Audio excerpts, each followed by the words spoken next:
Welcome to The Disruption is Now. Join us on this enlightening journey as we explore how AI is impacting our jobs, careers, lives, and the human experience.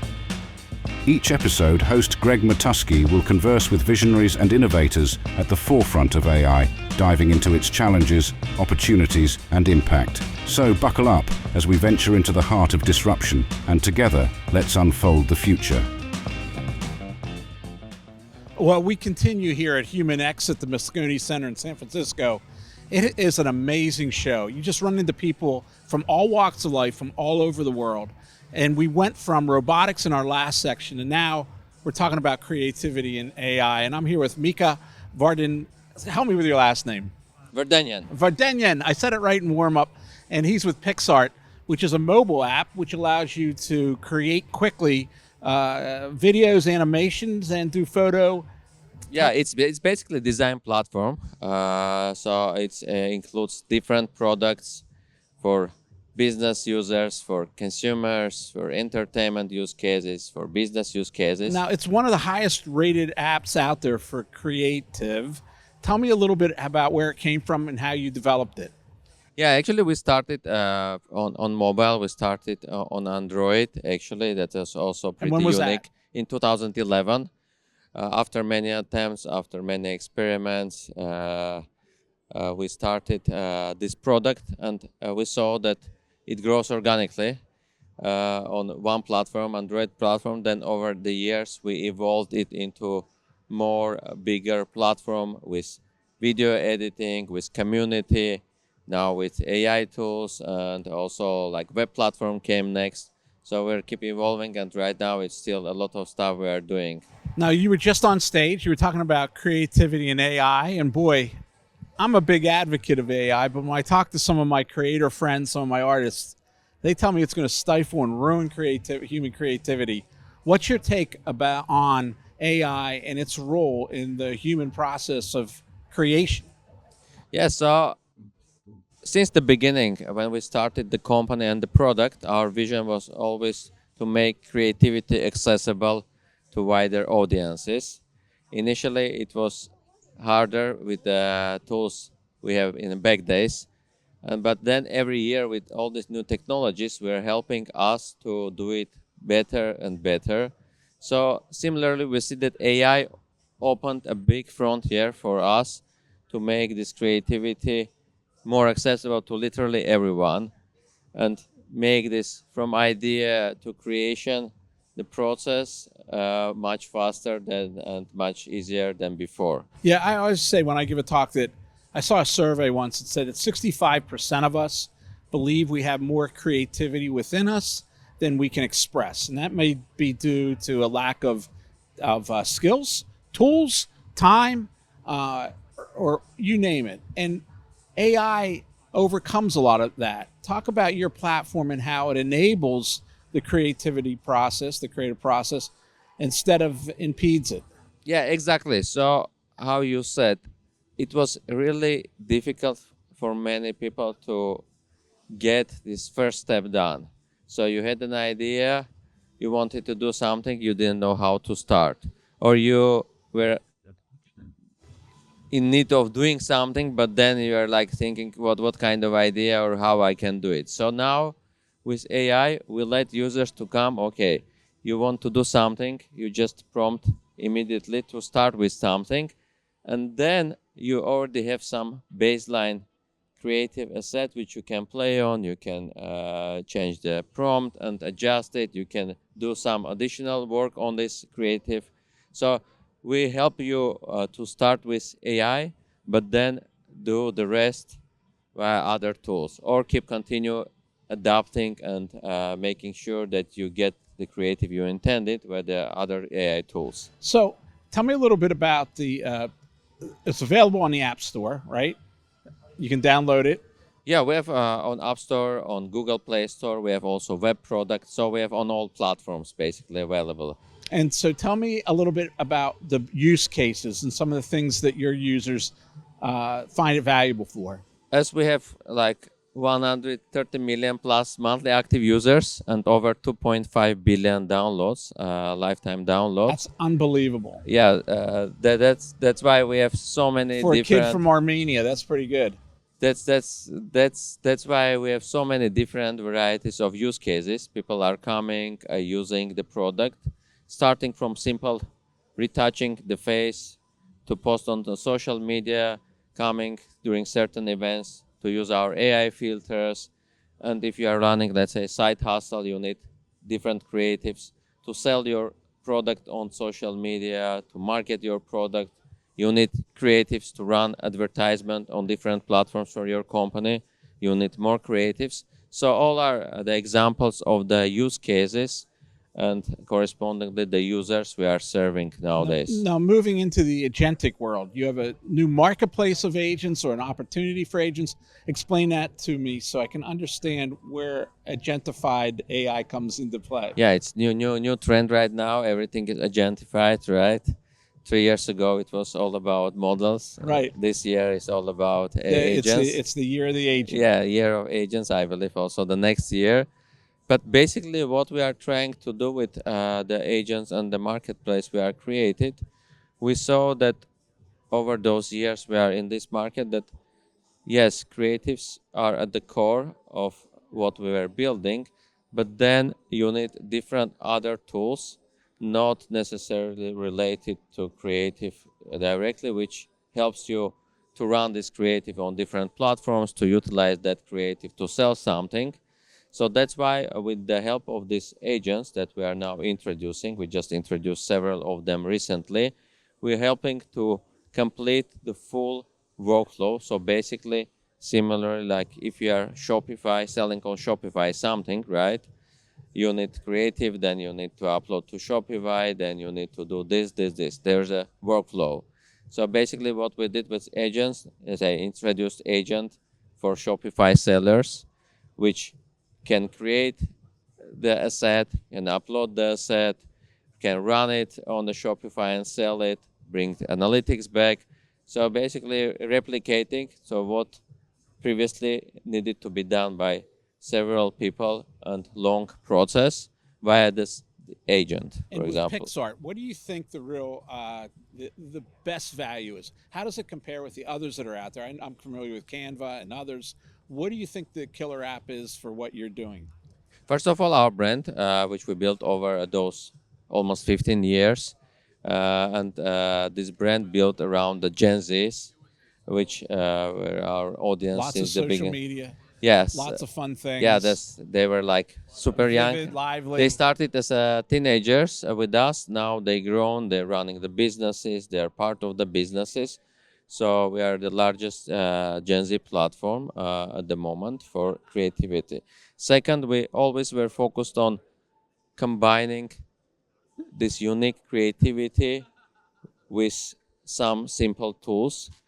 And what I mean by unique creativity is not just templates, which everyone can go and use that, but it's more about adding human touch and unleashing your creativity basically in order to stand out, whether on social media or by selling something, etc. So we're still keeping it up, and it's really important. And maybe also worth mentioning our community piece of product and platform.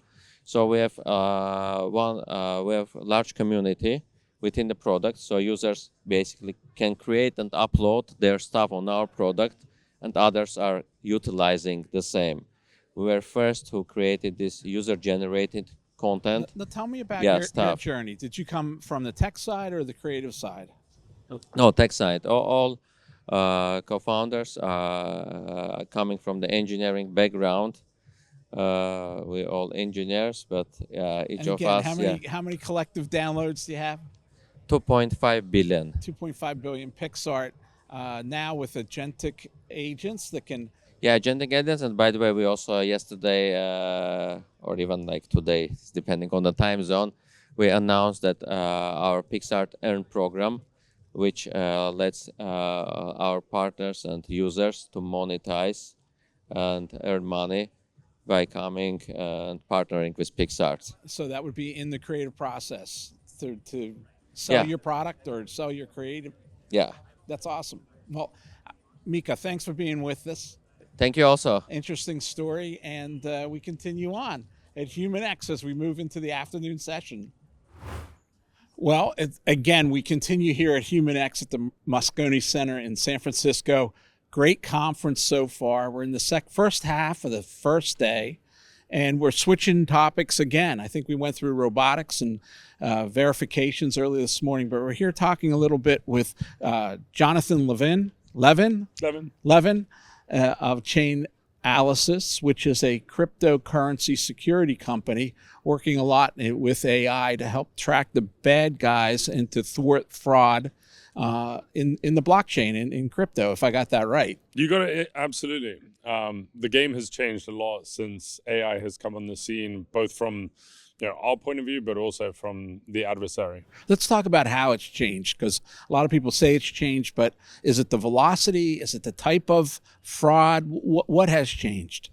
There's really multiple different ways that things are changing, both from a security standpoint. If you think about AI lowers the barrier to entry to anyone for anything.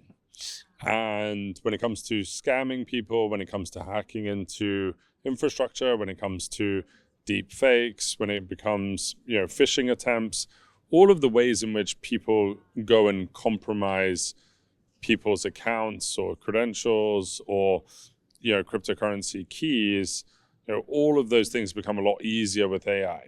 And so the types of actors that are able to actually do these attacks today don't have to be nation state level threat actors. They don't need to be organized crime groups.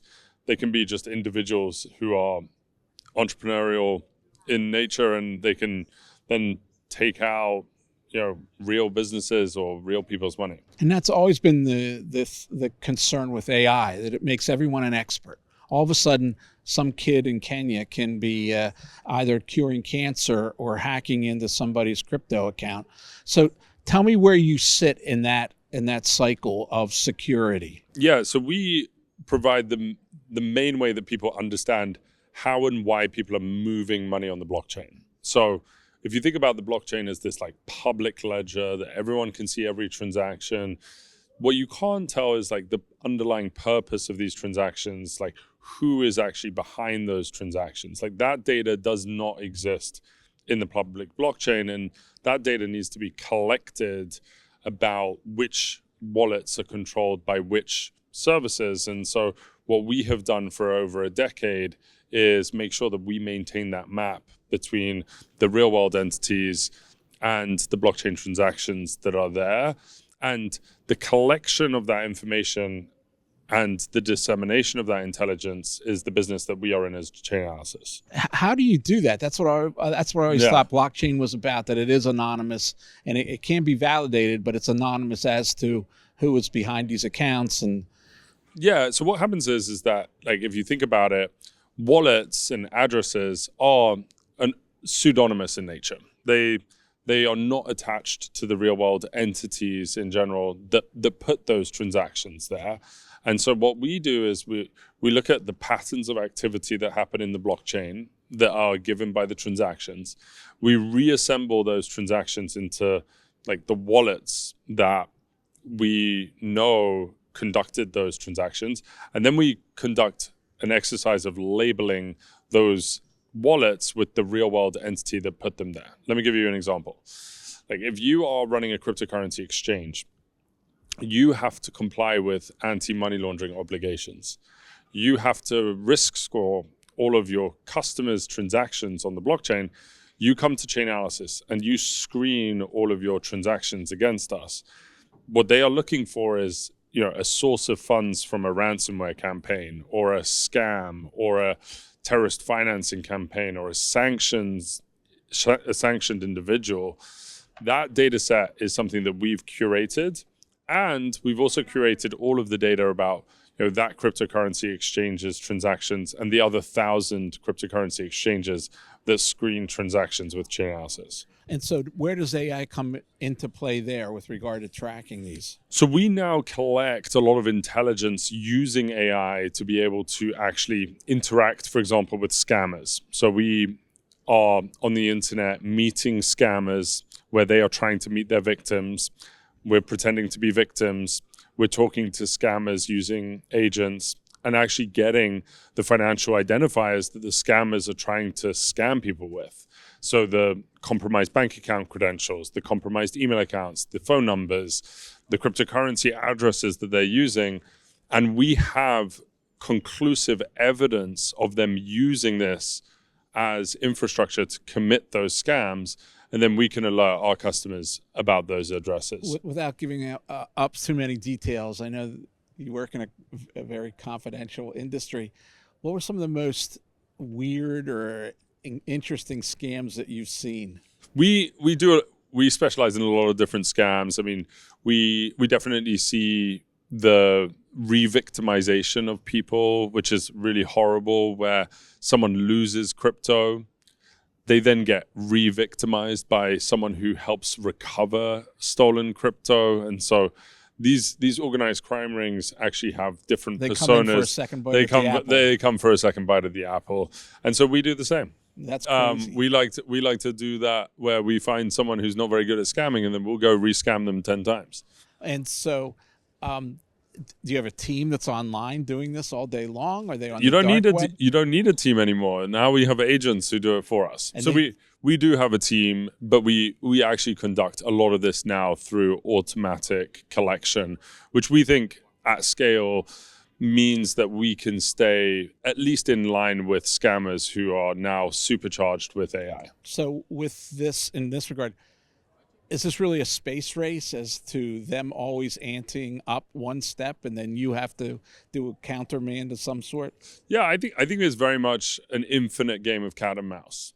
I mean, that is ultimately what this looks like, except, we do believe that we can detect these patterns and operate at a level where we actually have the ability to stay one step ahead of these scammers if we can meet them before they meet victims. But we need to be able to operate at that type of scale.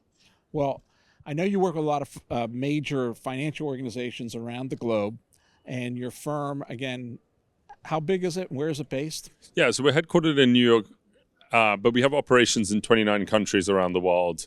We sell software in over 100 countries around the world. We have over 1,500 clients globally that rely on Chainalysis intelligence to keep the blockchain safe. And we're continuing to expand both our work here domestically in the United States, but also around the world. Why don't you quickly just share your story? How did you co-found Chainalysis? Yeah, I really fell into crypto, and actually, I'm maybe a couple of 100 meters from when I first really got my break in cryptocurrency. I was sitting at the Yerba Buena Center right next door to Moscone, and I was speaking about cryptocurrency in 2014 at the first Coin Summit conference. And at that stage, I was doing the economics of cryptocurrency. I was researching, I was writing the early game theory work and empirical work on how does blockchain work as a payment system? How can it be that we can have this decentralized money system that's a public good? And from there, I realized as I was looking at that data, there needed to be someone who actually understands how and why people are using cryptocurrency if this is ever going to be a big market. And I met my co-founders at Chainalysis who were just starting to actually investigate the same type of problem. And the three of us got together and we said, we need to be the people that create this map between the real world and the blockchain transactions. And it just happened to be that the first use case for that was criminal investigations that involved cryptocurrency that was stolen from other people or being used on the dark web to facilitate drug trafficking or child exploitation. And the three of us built the products that allowed law enforcement around the world to solve some of the most heinous crimes over the last 11 years. So where does it go from here, particularly with quantum computing on the horizon? And yeah, I mean, I'll talk a little bit more about sort of AI informing our sort of future. Is that Chainalysis has been a company that has been really a data company. We get used for our intelligence about how and why people are using crypto. And so we've been investing in becoming more and more of that data platform that all enterprises and governments can understand what's happening in the world of blockchain. And increasingly, like, we find that, like, now, we're launching Chainalysis agents to allow governments and enterprises to access our intelligence in a much more agentic way, in a way that is bespoke to their needs, that solve the types of compliance issues or investigation issues or intelligence issues that those clients are facing. And not only is our data collection being accelerated with AI, but the ways in which and the patterns in which our intelligence gets accessed by all of our clients is changing. And the primary way that people are going to consume our intelligence is through agents doing this work. And that is the only way that we're going to be able to keep up with the adversaries. It's the only way that we're going to be able to protect the integrity of the financial system that is increasingly moving onto blockchain rails, whether that is stable coins or whether that is tokenized equities. Like, that is where, the future is heading. Well, it certainly is a wild west, and you're the sheriff of the town, it sounds like. So we appreciate you for being with us. And one more great thought leader here from HumanX at the Moscone Center in San Francisco. Jonathan, thanks for being with us. Thanks so much. Really appreciate the conversation. We're back at HumanX here at the Moscone Center, and it is pronounced Moscone. According to Amanda, it was Moscone, but now we got it right. It's the Moscone Center here in San Francisco. It is a tremendous conference for anybody that is interested in AI, the direction of the industry, and to answer basic questions about where we'll be by 2030 or 2035. I am joined by Aaron Smallberg. I said that right? Yes. And he's with Plural SH. And it is a firm that helps enterprises manage their digital infrastructure. Is that right?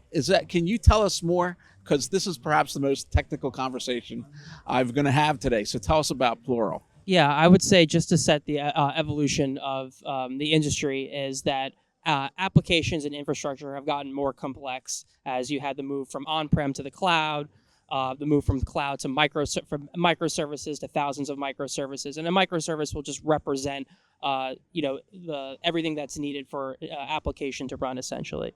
And so as you've had this explosion in complexity, you've had a lot of challenges with that, but AI represents a lot of hope around the state of infrastructure as well. And it was spawned by two former high-tech technical people. Tell us a little about the founders. Yeah, Sam, our CEO, background at IBM. What his full name? Sam Weaver, sorry. Background is IBM, Red Hat, and then MongoDB Atlas as well. Helped build one of the first open source commercial companies. And then our CTO, Michael Guarino, really extraordinary engineer from Amazon, Facebook, Twitter, building backends at scale at very complex companies. So let's get into it. Exactly what do you bring to the table for large enterprises as they manage their infrastructure? Large enterprises have heterogeneous, complex, and then very rigid infrastructure, right? They've been doing things for a long time. They needed to have certain guardrails attached to it. And then every single new application or thing they want to do means additional engineers to onboard, to maintain, and to make sure the infrastructure runs properly. And so what we do is we help automate a lot of that work, especially around growing existing infrastructure footprint. And the exciting part is the new overlays with AI.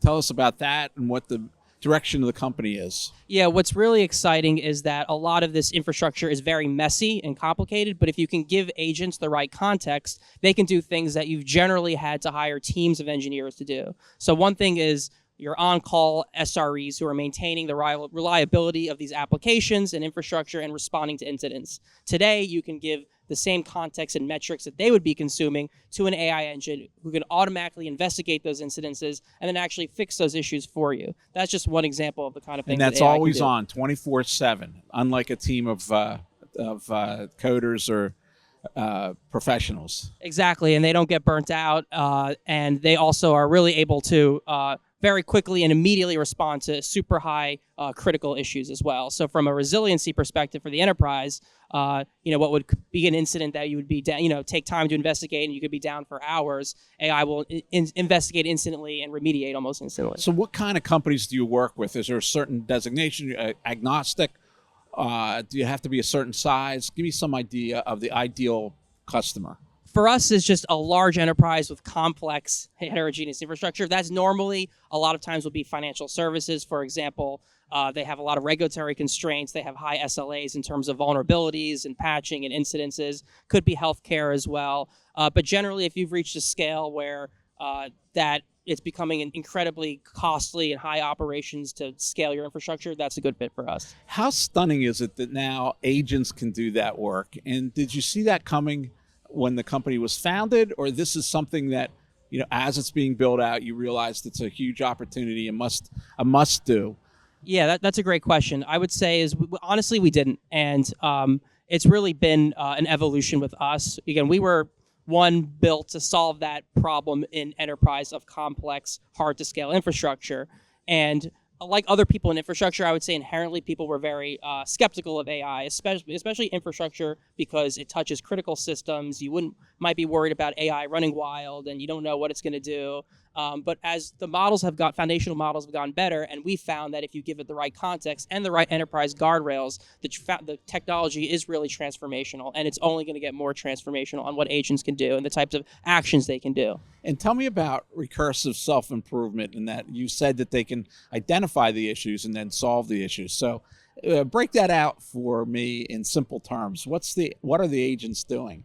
One is first they're getting context on the state of the infrastructure and this incident that is causing the alert. So it could be a JIRA ticket, it could be an alert firing from a Datadog or something like that, an observability tool. They're running an investigation, proposing a hypothesis on what the issue is, and then when they make a fix, they're also making a hypothesis on what the fix is and testing if the fix actually works and resolves the issue or not. So they're really being like a full-on engineer who's testing a hypothesis, making a code change to see if that works, and then moving from dev into prod as well. So what's that leave your coders and technicians to do? I think it's a similar parallel outside of just engineering, where there's a lot of low-hanging fruit that these teams are focusing on just the triaging and investigation, and so you have a whole backlog of things on the roadmap, innovations that these teams have been trying to do for years that they couldn't because they're so bottled down. So I think it's, instead of doing this, on-call, responsive actions to maintaining the infrastructure, to actually do meaningfully changes that'll move the business forward. So walk me through, where do these AI implementations come from? Do they come from your engineers, meaning the ideas of what can be done differently? Do they come from the founders, you as chief of staff? Where do they come from, and how do they surface in the enterprise? It's really a perfect blend of founder-led vision of where the industry is going to go, but that's definitely fed by, our own engineers using the technology, and the customers coming to us with what their desired state is, what they'd like to do but they can't do today. And so to that past example I just gave, what they want to do is do their own agents to do meaningfully work on their own applications that serve their business functions. But they can't do that because they have to, every time they bring on a new application, it's so costly to maintain the infrastructure. Now, these agents, are they verticalized? Meaning, are they trained on specific issues, or are they more generalized? And how do you train them? We generally use the foundational models from Anthropic or OpenAI or Bedrock or any of those. And so what we found is if it has the right context, it doesn't need much more training than that. I think for us, the challenge has been on the context, and the training side will rely on the model provider. So the context, you mean the RAG, what you're providing it as far as what they'll see? Yeah, exactly. And an infrastructure it's very hard to unify that context and then provide it. That's the meaningfully challenging part. And so that's the part that we've gone out to solve. So it's all how much you educate them. Yeah, exactly. And giving them, you don't want to overwhelm them, but you want to give them the right context on the infrastructure. And then they can use their own worldview and knowledge to go from there. Yeah, exactly. And is that a long process, a simple process? I'm just interested in how you get an agent to I think if you're starting from scratch, it's a long process to provide the right context with the right guardrails in place, especially at the enterprise. I think if you just wanted to provide an agent all the information that's available, you could, but you might not necessarily want to do that. So if you want to scope the infrastructure state, unify it, and then make sure the agent has the right guardrails that an engineer would, right? Because if I was an on-call engineer, I might not be able to go look at the repo of a very critical, sensitive project. Right, so you want the agent to have the right enterprise guardrails attached to it, so that's meaningful. Let me ask you a naive question. Yeah. So in my firm, we use OpenClaw. We have 5 agents. We're spinning out another 20, 130 people. It's a pretty easy process. Our agents will spin out their own agents if they're given a task that's very repetitive or tedious. In an enterprise, how many Plural agents would be monitoring and improving their systems, do you think? It could be thousands, right? Depending it's depending on how many, how much infrastructure they have and how much they want to automate. Yeah, it could be thousands. I mean, they have thousands of microservices. The Ubers and Facebooks have hundreds of thousands, if not millions. So crazy, yeah. Aaron. So, what have you seen? What's with customer service, with your support levels? What kind of improvements have you seen with these agents? I mean, we'll dog food our own product, right? So they help us, right, on resiliency. They help us on troubleshooting. They help us on customer support as well. So that's the benefit. You always want to dog food your own product. So for us too, internally, or for our own infrastructure, if there's an issue, I'll ask the agents, hey, can you help me investigate this? And so for our own customer support, it's been immensely helpful. But they'll never be as good as Aaron Smallberg and being on a podcast because you've been excellent here today. Appreciate that. Thanks for keeping it understandable. I appreciate that. So we'll be back in a few minutes with another podcast here from HumanX. And the next one up may be a little less technical, but Aaron, you did a great job. Thanks. Thanks so much. Appreciate it for having me. We're rocking and rolling. We've been through a morning of podcasts. We continue here at HumanX on The Disruption Is Now. I've got a very interesting guest. I think it's the only woman I've ever met that has worked for Planeteer. Her name is Mayada Gonimah. Did I say it right? Gonimah. Yeah. Gonimah. I got it wrong. I am the worst with names. But very interesting company because she comes out of Planeteer, which is highly regulated. We know the things that they do, and she's bringing that experience now to the general economy, and as much as highly regulated businesses that are looking to deploy AI and throughout their architecture. Is that correct? Yes, very happy to be here, and thank you for having me. So tell me about a little bit about the story. You and your partner, both women, you're working inside basically a defense technology company. So tell us about your trip. Angela and I worked very closely together at Palantir. She started her career at Palantir as a forward deployed engineer. So she worked at the front lines, working with energy companies, working across defense. And as we started to grow and scale the company, I was brought on as the first infrastructure backend engineer. So before Palantir, I started my career on Wall Street at Goldman Sachs, and also spent some time in media, the New York Times, mostly working with enterprises and building distributed systems for highly regulated spaces. So when I joined Palantir, I was brought on as the first backend infrastructure engineer to build their real-time inference infrastructure. So mostly building around the modeling lifecycle, so helping our customers build models, test them, evaluate them, train them before they're deployed in the field. And she and I worked very closely together. And we had a lot of fun, a lot of learnings. And what we noticed was models were continuing to get better. They're becoming more commoditized, but companies and public agencies still continue to struggle operationalizing AI for a number of different reasons. So let's go into that. I really want to understand what the impediments are. I mean, we've gone over in different podcasts that stupid study from Harvard. It really wasn't Harvard. It was just somebody who was aligned with Harvard or something, that 95% of AI implementations on the enterprise side fail, which I do not believe. But the impediments that you see in your unique prospect set, what are they facing? Unlike traditional rule-based systems, models, I guess specifically language models, come with their own set of problems. They are inherently probabilistic, so you're not going to get the exact same outcome every single time. And oftentimes people make the mistake of putting these probabilistic systems in situations where they expect specific exact output. And this is embedded deep down in an app somewhere where it's hard to detect. It's not like seeing a hallucination in a printed piece. Yeah. So a lot of these problems tend to compound if people build their systems in a way where they don't have the auditability and the data governance. It will be hard to detect these mistakes. So what we do is we make sure that we build these systems that have that layer of security and data governance and observability where someone can come in, like an auditor, and see exactly what happened. So if something goes wrong, and things do go wrong sometimes, you can at least like attribute that, and you can attribute it to whether if that decision was done by a non-human entity, or and at least you can build the safeguards and put these things in place. And this is so important in things that are life and death, like hospital systems or financial services companies that need to validate the decisions they make. And yet these are black boxes that we really can't see inside.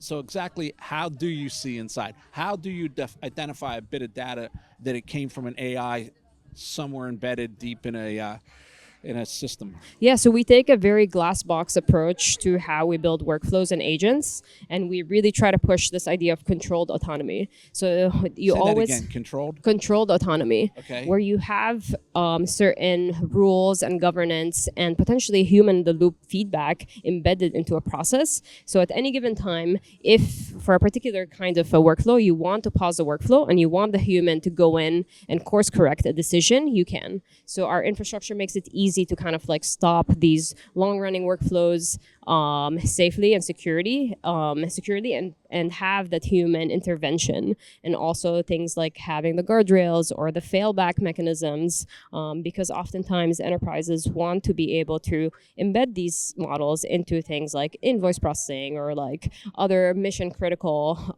systems where any error margin is not acceptable.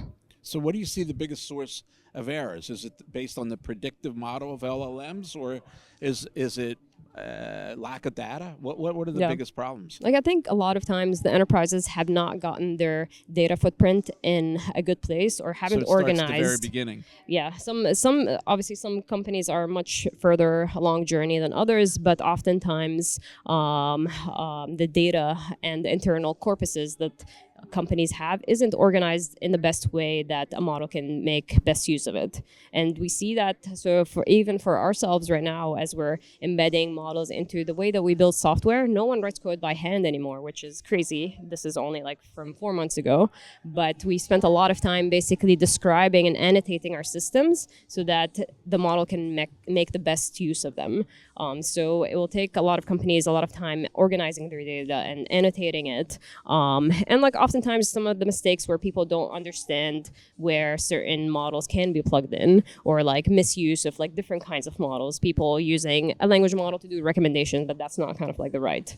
Maya, help me. You came from Planeteer, where it was first principle, built as a tech company from the start. Then you come to a financial services company, or a healthcare company, or a pharmaceutical company, and that's not the way it is. And there's a lot of sunk costs, legacy systems. Where do you even begin to get them on the on-ramp to so automation AI? We take, our platform makes it very easy to integrate these different legacy systems. So a lot of enterprises will have data locked into FTP servers, or like data's not always behind very nice and clean APIs and like ready to plug in like your Gemini or your Claude. Oftentimes data is tucked away in like old systems that might not have API access. And for us, we spent a lot of time building the infrastructure in a way where you can embed and you can connect to these various different systems, so that we can help enterprises incrementally start operationalizing AI, where they don't have to like blast their entire stack or rebuild their whole infrastructure just to try to start using these models. So we basically try to cut across the application and the infrastructure layer, and we make it easy to connect with these like legacy systems as well. Gotcha. Let me ask you, I'm forced to ask this question with two female founders. What's it like operating in the tech bro environment? It's tough. I feel like it's always been kind of like a challenge being in earlier days when I was one of the few women in CS, and kind of like seeing where some of the numbers kind of like fall off. It's a lot harder also in enterprise sales, where people kind of like will make assumptions about how like the buyer should look like. But I think it's exciting to see kind of like where with AI some of the playing field is being kind of like challenged and some of the assumptions are being changed, but it's still tough. Like selling to enterprises or selling to regulated spaces, people expect you to look a certain kind of like way and like, but I guess that hasn't stopped us. So, what's the future hold for threat AI? Where do you hope to take it? And what's your growth trajectory? For us, we have from our experience, a lot of empathy working with enterprises and legacy systems, and we understand how hard it is to make sometimes changes at an organizational level. I think like that deep expertise and like empathy has set us apart from other startups who don't understand how a large company operates. And I think for us, the biggest thing is building on that trust and years and decades of experience like working in these regulated spaces. And we hope that when people think of threat AI, it's like they're working with a database or something that is always reliable and guaranteed, and you can continue to build layers upon it. It's not just like an application that you can just retry and things fail. It is a system that gives you that level of reliability and guarantee that you can build your business process and your IP on top of without worrying that things might fail or hallucinate or I'm asking everyone the same question because we were here last year and I asked this question, but what has surprised you most in the last 12 months with the advent of AI and its omnipotence in everything we do and how we do it? Yeah, I think there's been a shift maybe in the last 6 months in the quality of the outputs and how much you can do with some of the models, where now, I guess, like fundamentally as leaders, we have to think about how do you intentionally grow people and like make sure people are not left behind. So like a lot of big companies traditionally will hire a lot of people straight out of college, but now when some of the younger talent, their output is fundamentally worse than these language models. So how do you still say that again? Their output is fundamentally worse than some of the language models that are properly annotated and trained, and so then how do you make sure that junior engineers or folks without as much experience can still come and add value and impact, where traditionally a lot of companies will put them on like some of the early repetitive tasks or like some of the simple services where they can kind of like work with a senior engineer. But now a lot of these things can just be done in seconds with some of the models. That's a big quandary. I face it in my own. I only have 130 people. I'm a small enterprise.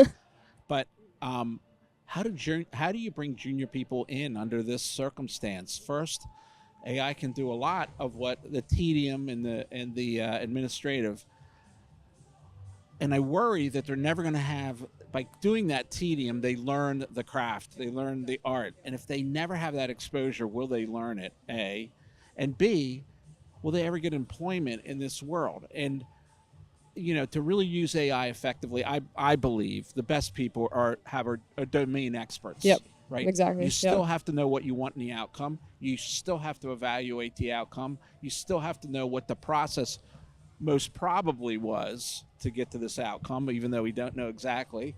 Any suggestions here? What would you tell a young person right now? Mm-hmm. I would say be proficient at all of this tooling, but also know when to pause and question and like understand the plan that these models like came up with.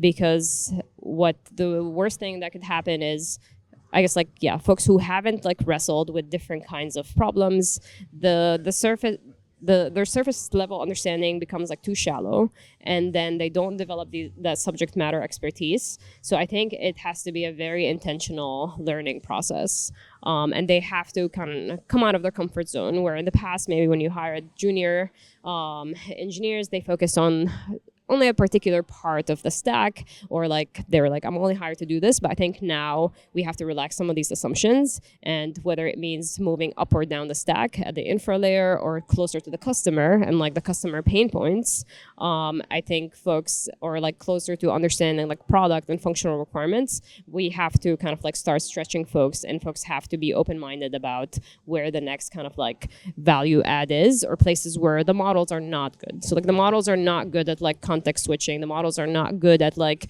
understanding deep customer requirements or operating on imperfect information. This is the place where like humans kind of like excel. And I think we just have to start pushing folks to be more open-minded about the kinds of roles.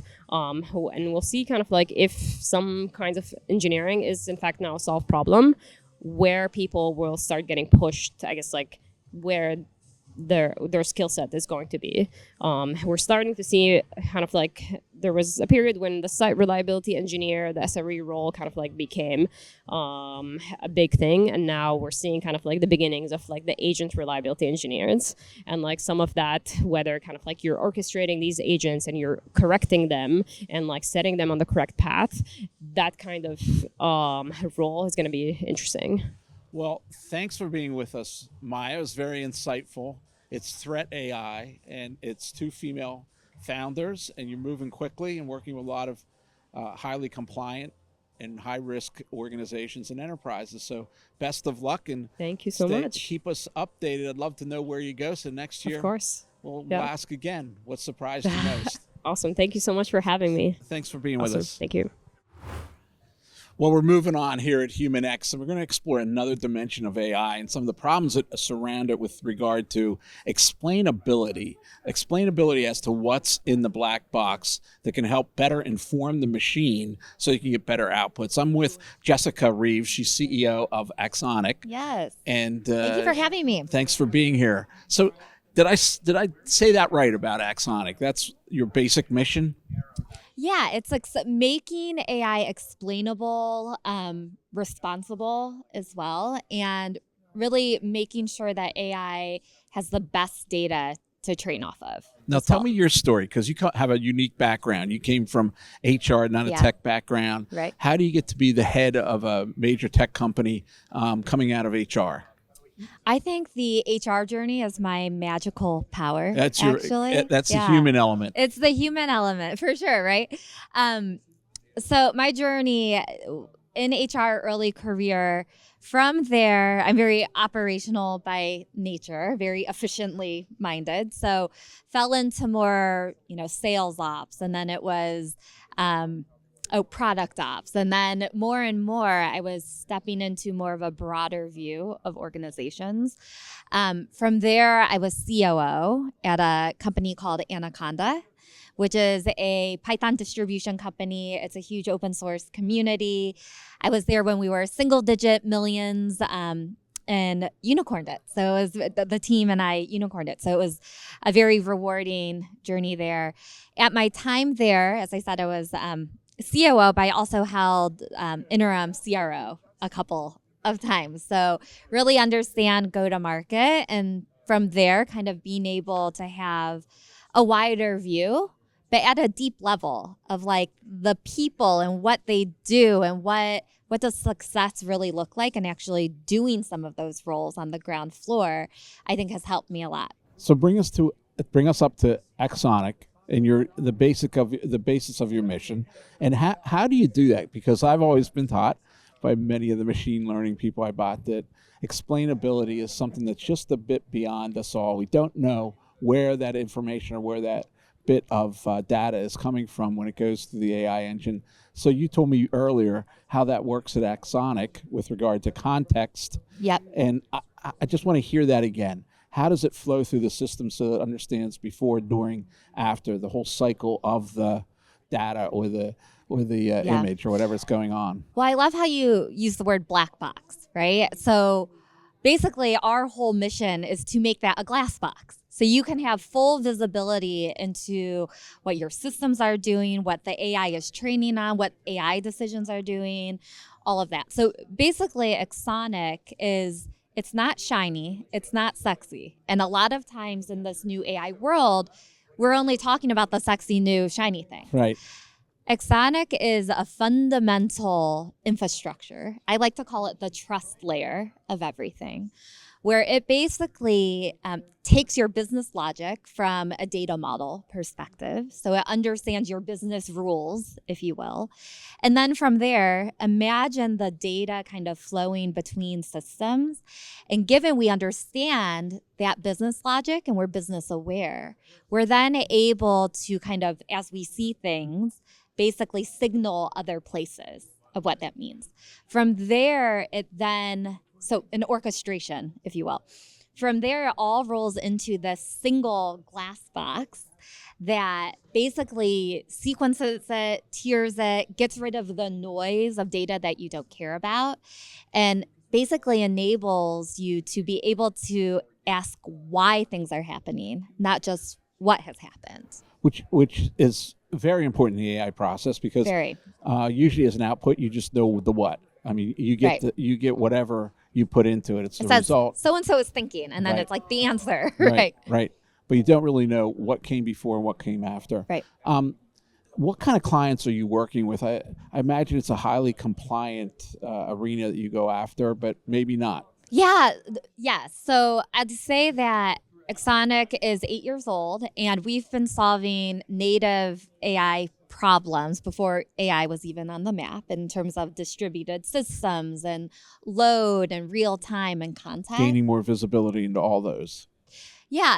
Gaining visibility and performance into all of those. So naturally, we've really, spike hard and highly regulated industries. So finance, healthcare, government, insurance, because they don't have a choice to be able to show this is exactly what happened and why it happened and how it happened and when it happened, right? What's interesting now, though, is we're seeing that very AI-forward companies realize that their data and their context of that data is a competitive advantage.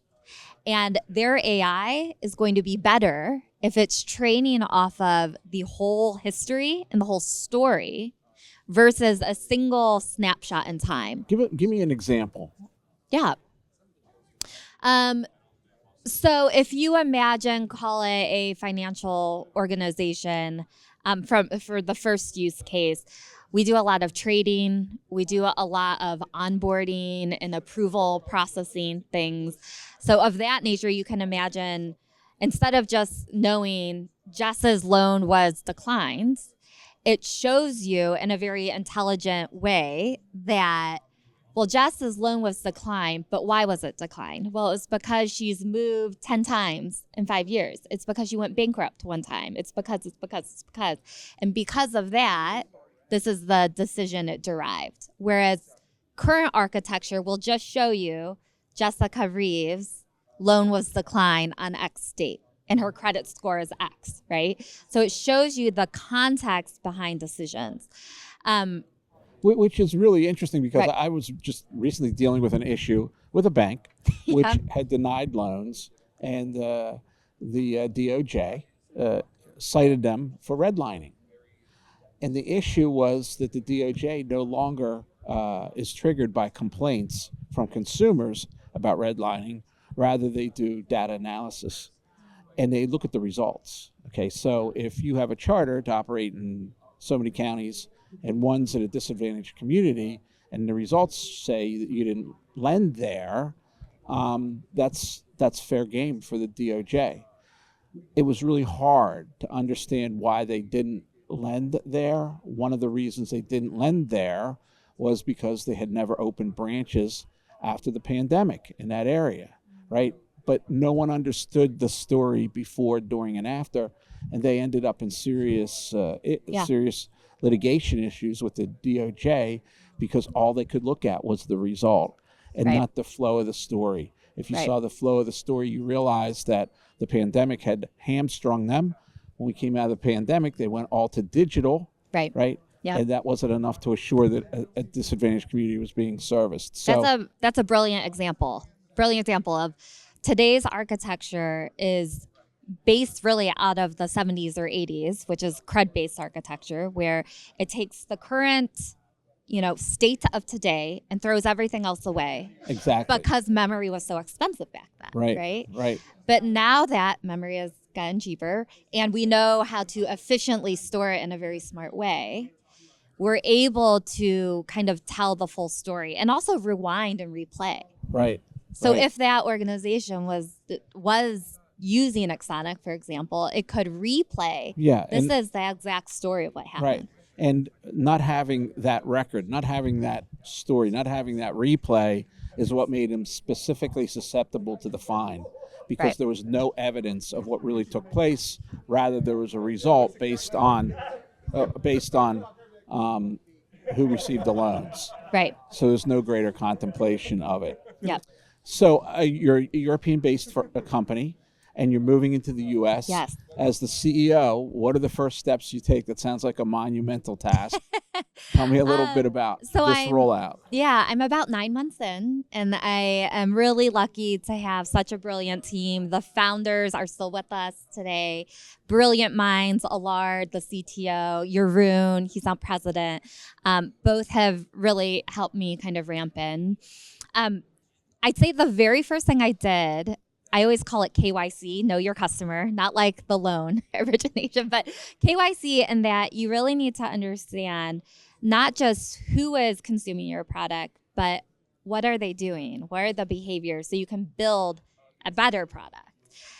So that was the first thing I did, was really look at the landscape. And we're an open source company. So we had over 100 million downloads in the last 12 months, 73,000 companies that represents. But we didn't know that because we didn't have that data muscle yet. So that was the first thing of like, what am I working with? And then from there, you can really derive a lot of strategy of where are your customers at and meeting them where they are, right? So that was my first kind of strategic initiative, if you will. Secondly, once we kind of knew what we were working with, it's really becoming an AI native company internally. We're still a very small company, sub 50 people. I'm very proud of that. No longer are the days of, you're valuable based off the number of headcount. It's how smart can you be? And, AI today, you can 30-person billion-dollar business. Yeah, I think there's going to be one-person unicorns out there, for sure. Absolutely. So, well, I want to thank you for joining us. Thank it's you. Insightful. I want to wish you the best of luck in your U.S. Launch here. Awesome. Thank you. And how's the show been for you so far? It's been great. I've learned something in every session. So meeting a lot of great people, and happy to be here. Well, thank you. Thank you, Greg. This podcast is a production of Gregory. If you enjoyed our discussion today and want to continue exploring the transformative power of AI, please check out more episodes and subscribe wherever you listen to podcasts.